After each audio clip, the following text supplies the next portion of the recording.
how to navigate school closures and how to work from home effectively, coming to terms with canceled vacations and postponed celebrations.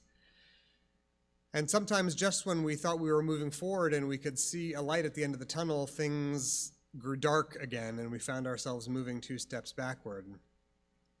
My suspicion is that when they're grown up many years from now, my kids will look back on this year and associate the COVID pandemic with the music of the Rolling Stones, because every time something else gets canceled or removed from the calendar, these poor kids have to put up with me singing to them one more time, "You can't always get what you want." They have come to hate that song from all the times I've sung it to them. Of course, it is the truth that as human beings, we're really good at wanting things. And even these months of lockdown haven't stopped us from remaining ever hopeful about getting back to normal, about reconnecting with our friends and neighbors and distant relatives from far away. But it also hasn't stopped us from feeling bad when we can't get the things we want. These days, I've noticed sympathetically that my Christian friends are dealing with deep sadness and grief about the fact that the realities of this pandemic will prevent them from celebrating Christmas with their families and their communities this year in the way that they were always used to in previous years. And we didn't know it at the time, but in a way it was kind of a blessing in disguise earlier this year for our Jewish community when we had to figure out what it would mean to celebrate our holidays while remaining distant from each other. We went through this process already this year when we had to figure out Passover and then Shavuot and then all the high holidays and Sukkot. We have had a lot of practice with reimagining holidays in a time of pandemic. But no matter how much practice you get, I suppose, it's still difficult to let go of the traditions you miss and cherish during special times of the year. This is especially true because we know that by letting go of things we love, we will inevitably incur sadness and loss. We'll never get another chance to celebrate this holiday, this birthday, this anniversary. And so we have to find new ways, build new traditions. Maybe if we're lucky, we can find new sorts of blessings to experience through the process of letting go. There's a moment in this week's Torah portion in which this lesson resonates particularly powerfully. The text tells the story of the watershed moment in Jacob's life when he encounters an angel on the bank of a river late at night. The two wrestle together until daybreak. The angel wrenches Jacob's hip out of its socket, but Jacob holds him fast as the sun comes up. "I will not let you go," Jacob tells him, "unless you bless me." The angel, surprisingly, concedes and bestows on Jacob a blessing and a new name, Israel, the one who grapples with God. Jacob emerges from the encounter sore and limping, but he's a new man with a new name. Though he is exhausted and depleted, the encounter with the angel on the riverbank has paradoxically made him even more aware of the ways in which he is strong and capable. After that night, Jacob will never be the same. But the thing that had to happen first for that transformation to take place was Jacob's decision to tell the angel, "I will not let you go until you bless me." The precondition for the blessing is the letting go. Sometimes we find that the thing we're holding on to most tightly is the thing that is hurting us.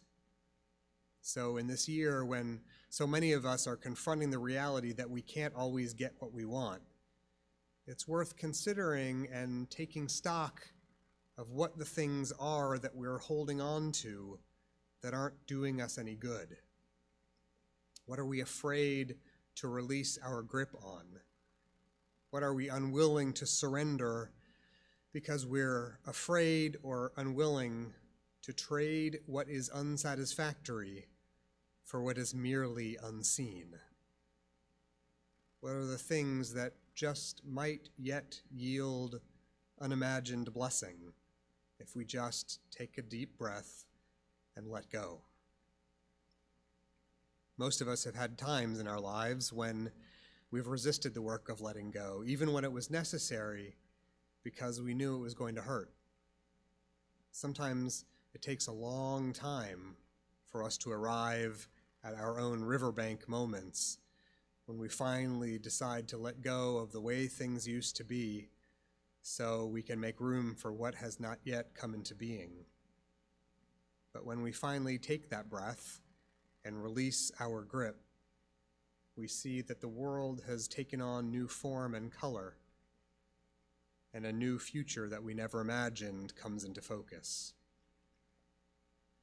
When he wrote his commentary to this story back in the 12th century, the great French commentator Rashi suggested that there's something else important about the blessing that the angel granted to Jacob. What Rashi teaches is that the blessing Jacob received from the angel wasn't a new blessing at all, but was the long-awaited fulfillment of the blessing that his father had promised him years earlier. Jacob's great realization there on the side of that river at night was that he had been wrong for years. When he thought that the only way he could make his life look the way he imagined it should was by forcing it, by struggling and fighting to make it so.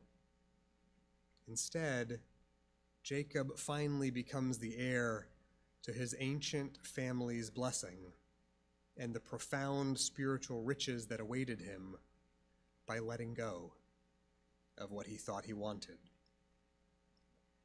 This is the perspective that finally allows him to reconcile with his brother, to regain the closeness that had been lost years ago because of Jacob's own scheming and conniving.